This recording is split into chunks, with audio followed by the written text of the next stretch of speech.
ইতিহাসে এমন কিছু শক্তি আছে যাদের দেখে মনে হয় এদেরকে হারানোটা যেন প্রায় অসম্ভব। তারা বড় বড় সাম্রাজ্যের পতন দেখেছে, ভয়ঙ্কর সব আক্রমণের শিকার হয়েছে, কিন্তু তারপরেও কি আশ্চর্য, তারা ঠিকই টিকে আছে। আজকের এই বিশ্লেষণে আমরা দেখব কিভাবে কিছু শক্তি বারবার ধ্বংসস্তূপ থেকে জেগে ওঠে, তা সে হাজার বছরের পুরনো কোনো সভ্যতা হোক বা একেবারে আধুনিক কোনো রাষ্ট্র। পারস্যের মহাকবি ফেরদৌসির এই কথাটা দিয়েই আমাদের আজকের আলোচনাটা শুরু করা যাক। এই একটা কথাই যেন দুটো সম্পূর্ণ ভিন্ন কিন্তু সমানভাবে শক্তিশালী এক টিকে থাকার গল্পকে এক সুতোয় গেঁথে ফেলে। একদিকে আছে হাজার বছরের এক প্রাচীন সভ্যতা, আর অন্যদিকে আছে একবিংশ শতাব্দীর এক পরাশক্তি। তাহলে চলুন এই তুলনামূলক বিশ্লেষণে আরেকটু গভীরে ডুব দেওয়া যাক। একদিকে আছে ফিনিক্স পাখি মানে ইরান, যে সভ্যতা বারবার আগুনে পুড়ে ছাই হয়েও নতুন করে জন্ম নেয়। আর অন্যদিকে আছে ভালুক অর্থাৎ ভ্লাদিমির পুতিনের রাশিয়া, যা পতনের প্রায়ান্ধকার থেকে এক নতুন ভূরাজনৈতিক শক্তি হিসেবে উঠে দাঁড়িয়েছে। সবচেয়ে অবাক করার মতো বিষয় কি জানেন? এদের টিকে থাকার স্টাইলটা একদমই আলাদা। ইরান হলো প্রায় ৫,০০০ বছরের এক সভ্যতা, যার আসল শক্তি হলো তার সংস্কৃতি। অন্যদিকে পুতিনের রাশিয়া কিন্তু মাত্র ২৫ বছরের একটা ভূরাজনৈতিক প্রজেক্ট, যা টিকে আছে নিখুঁত স্ট্র্যাটেজির ওপর ভর করে। একজন বারবার পুনর্জন্ম নেয়, আরেকজন পতনের মুখ থেকে নিজেকে আবার প্রতিষ্ঠা করে। ইরান এবং আধুনিক রাশিয়া দুটো শক্তি এমন সময়ের মধ্য দিয়ে গেছে যখন মনে হয়েছিল সব শেষ। আর তাদের পুরো গল্পটাই কিন্তু এই ধ্বংসস্তূপ থেকে ফিনিক্স পাখির মতো জেগে ওঠার। চলুন দেখি কিভাবে তারা এটা করে দেখিয়েছে। আচ্ছা, প্রথমে ইরানের কথা ভাবা যাক।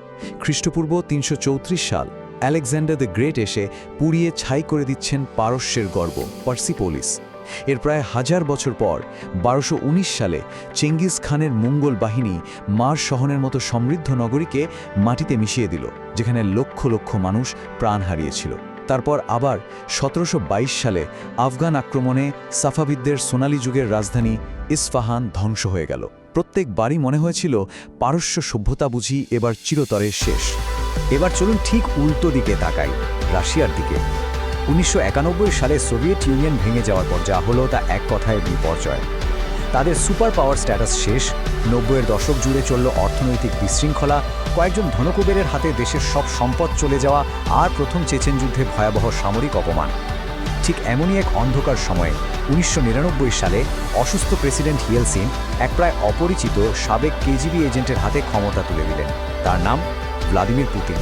কিন্তু আসল কথাটা হলো, এরা সবসময় ফিরে আসে। এই একটা বাক্যই এই দুটো আলাদা ইতিহাসকে একটা শক্তিশালী সুতোয় বেঁধে ফেলে। এইটাই তাদের টিকে থাকার মূল মন্ত্র। আর তাদের এই টিকে থাকার পেছনে আর একটা বড় কারণ হলো বাইরের শক্তির সাথে তাদের এই যে অনন্তকালের লড়াই, এটা যেন তাদের ডিএনএতে ঢুকে গেছে। ইরান আর রাশিয়া উভয়ের ক্ষেত্রেই এটা শত শত বছর ধরে চলে আসা এক পরিচিত অধ্যায়। ইতিহাসের দিকে তাকালেই বোঝা যায় এই লড়াইটা কতটা পুরনো। এর শুরুটা ২৫০০ বছর আগে, যখন অ্যাকিমেনিডরা লড়ছিল গ্রিকদের সাথে। সেখান থেকেই তো পূর্ব পশ্চিম দ্বন্দ্বের শুরু।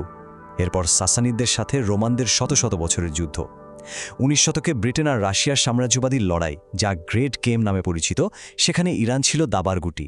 আর এখন পুতিনের রাশিয়া লড়ছে ন্যাটো আর আমেরিকার বিরুদ্ধে।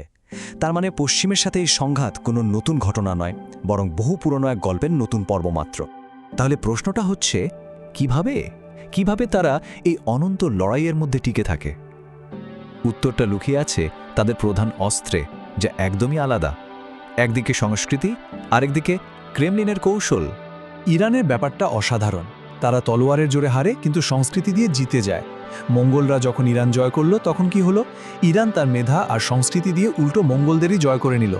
ইলখানিদ শাসকরা ইসলাম গ্রহণ করল, ফার্সি ভাষা আর সংস্কৃতির ভক্ত হয়ে উঠল। ইবনে সিনা বা আল বিরুনির মতো জ্ঞানীরা তো পুরো বিশ্বের জ্ঞানচর্চায় বদলে দিয়েছিলেন।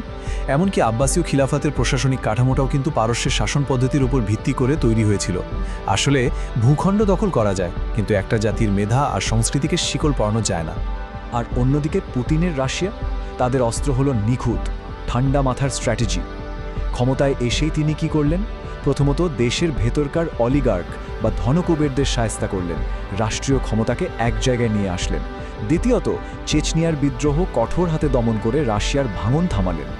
এরপর ২০০৭ সালে মিউনিখে গিয়ে সরাসরি আমেরিকার একাধিপত্যকে চ্যালেঞ্জ জানালেন। আর সবশেষে জর্জিয়া ও ইউক্রেনে সামরিক শক্তি ব্যবহার করে ন্যাটোর সম্প্রসারণ ঠেকানোর জন্য বাফার জোন তৈরি করলেন। পুরোটাই ছিল এক পরিকল্পিত এবং কঠোর শক্তির প্রয়োগ।